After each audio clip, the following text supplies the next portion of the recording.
সাধাৰণ মানুহবিলাক দুৰ্বল হৈছে। হাতখন যেতিয়া দুৰ্বল হৈছে, অসমৰ মহিলা যুৱক নিবনুৱাসকল দুৰ্বল হৈছে। আজি হিমন্ত বিশ্ব শৰ্মাই কি কৈছিলে যে ডাবুল ইঞ্জিন চৰকাৰ হলে অসমৰ মানুহৰ লাভ হব, অসম ভাৰতবৰ্ষৰ ভিতৰত জিলিকিব। আপোনালোকে জানিলে ৰাইজ, এতিয়া অসম কিহত এক নম্বৰ হৈছে?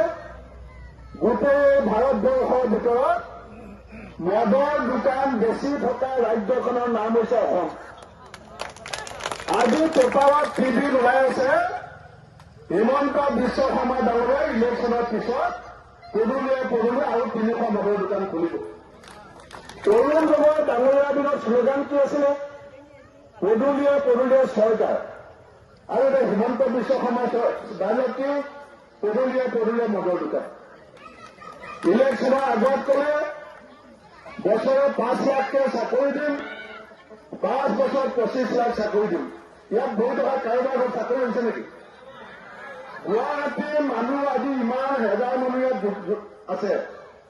আপোনালোকৰ ঘৰতে যদি এটা চাকৰি হোৱাই নাই, ইয়াৰ পৰা 10 কিলোমিটাৰ দূৰত এইজন মুখ্যমন্ত্ৰী আমি কিমান দিন চেহেৰা চাই থাকিম? কালি মুখ্যমন্ত্ৰীয়ে বাহাদুৰি কৰিছিলে যে উজনি অসমত বিজেপি জিকিব। আজি মই সংবাদমেল পাতি মুখ্যমন্ত্ৰীক চেলেঞ্জ কৰিছিলো যে এখন চিটত কংগ্ৰেছ জিকিলে উজনি অসমত আপুনি মুখ্যমন্ত্ৰী পদত্যাগ কৰিম বুলি কওক। আজি মুখ্যমন্ত্ৰীয়ে সাহস গোটাব নোৱাৰিলে।